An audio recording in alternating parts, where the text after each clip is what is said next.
Hey guys, what's up? Mohat back with another War Dragons video. This time to talk about breeding guides, where you can find them, and how to use them. I've gotten a lot of requests regarding that. The breeding event should be coming up pretty shortly, so since that event is right around the corner, I feel like it's a great time to talk about breeding guides and how you should be breeding your dragons. Um, let's see here. Let's go ahead and pull up the old interwebs. So, I've got up here Superman's breeding paths. I've also used Amoeba's breeding paths, and lately now Reds.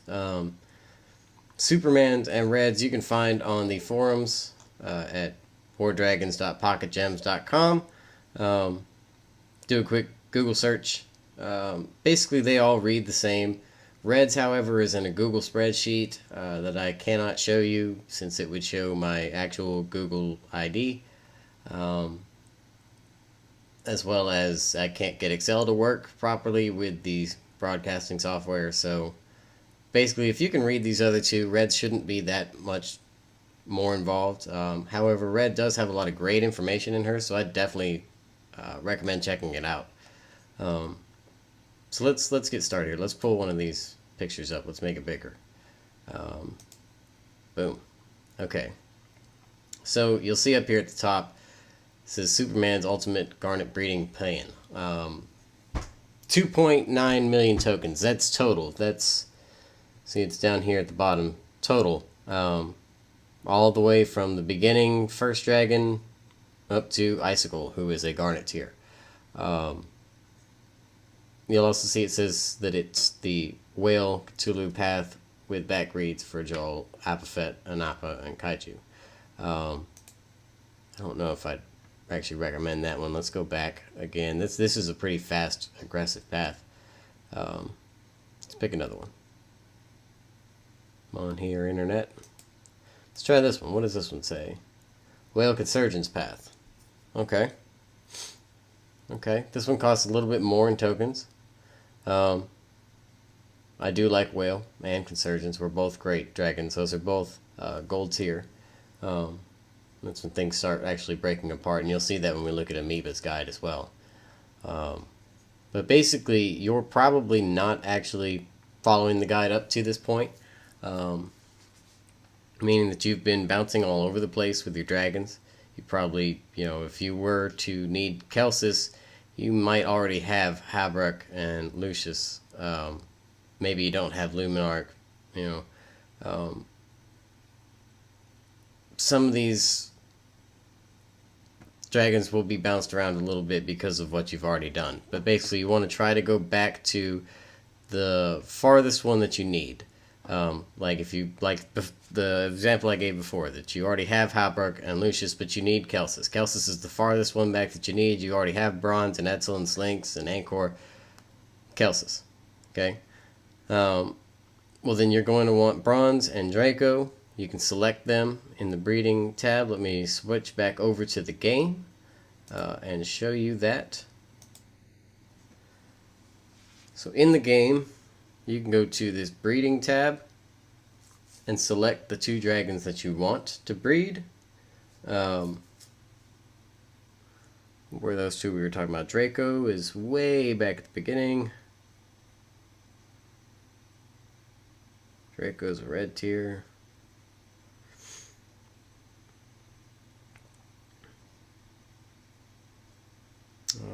Draco. And I believe it was Bronze. Bronze, if I remember correctly, is orange tier. That's Anki. There's Bronze. And there's Kelsis. See, they're the only egg that they can make, meaning that you're not going to be just wasting breeding tokens. And that's why using these breeding paths can be a great tool. Now doing that, swap back over here to the old interwebs. Doing that path, Bronze and Draco for Kelsis would have only cost you 100 tokens. And as you get into the higher tiers, you're going to want to do these cheap builds in between breeding events so that you can do the major builds during a breeding event. Like I would have gotten Kelsis and Habrock. I'd need Habrock to breed Lucius and Luminarch for 8,000 tokens. That's a lot more than the 240 I would have spent to get these two. Definitely worth it. So you'll see farther up here, we get into like this one. Rizzer and Kaiju cost 64,000. But then you need Rizzer with Pandy to make Nosfer. Well, that's 3,000. I do that in between breeding events so that I'm ready. I have Nosfer ready for the next breeding event where I spend another 64,000 tokens. Let's take a look at Amoeba's Guide. Amoeba's Guide shows you that pretty much everything is the same all the way up until you get to the gold tier here. You get some choices. Whale and Consurgens, Crisis and Consurgens. That's pretty much what Superman's Pass were showing you too. You had a couple different options. Whale and Consurgens are both hunters. Crisis, I believe, is a warrior. However, once you get into these gold tiers, hunters really are the stronger class. If you want to start aiming for hunters, I would recommend going with this Whale Consurgens start. I never actually got Crisis. See here, it's got this asterisk. This asterisk means dragon is not needed to continue breeding. So, since I don't need him to breed him, I didn't get him. Now, if you follow the Chrysos path, you see that you didn't need Whale Garner. I like Whale. I like Whale a lot. You guys, I would recommend this first option if you're going to follow this Amoeba's path. Any of these are fantastic paths. I followed Amoeba's all the way up. I'm about to finish this set here. I'm actually looking at swapping over to Red's breeding paths for the Sapphire and up. So I'm almost there during this. I'm at Riser Kaiju this time. Kelvin Vulcan next time. We start getting into Sapphire here. So, actually, not there, not yet. We're about to start getting into Sapphire here, the Sapphire Matrix. And instead of going with the Sapphire Matrix, I'm going to look at Red's breeding paths.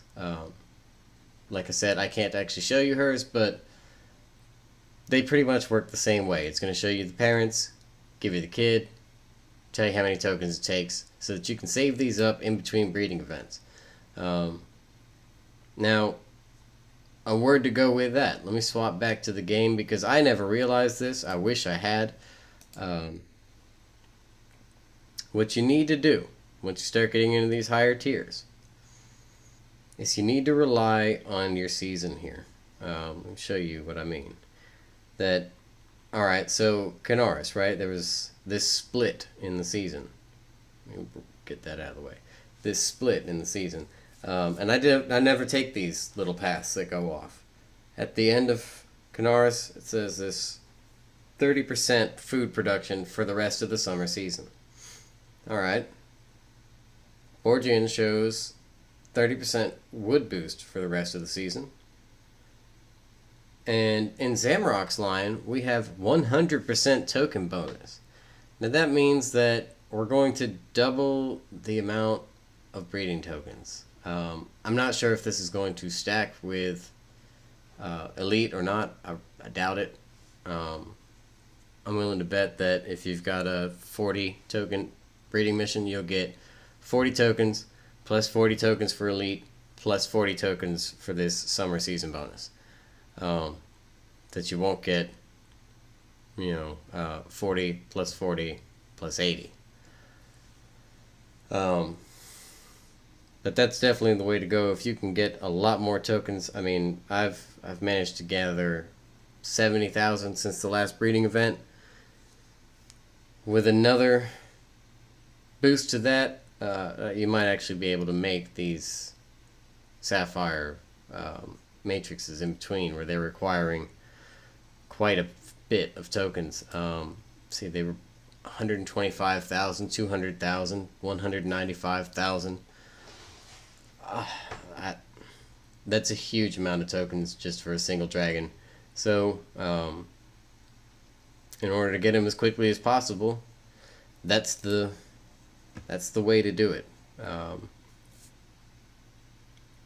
Go ahead and get that seasonal boost. Let's go ahead and swap this back to the internet. So, basically, you see how these all work the same way. Superman has several different paths laid out here in these different photos.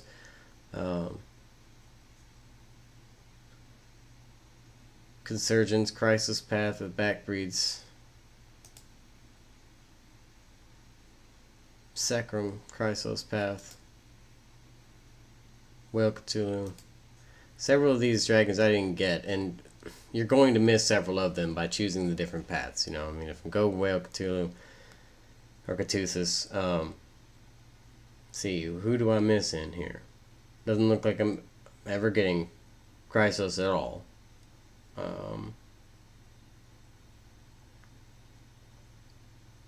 Or Consurgence. I don't see Consurgence in there. You know, I mean, they're...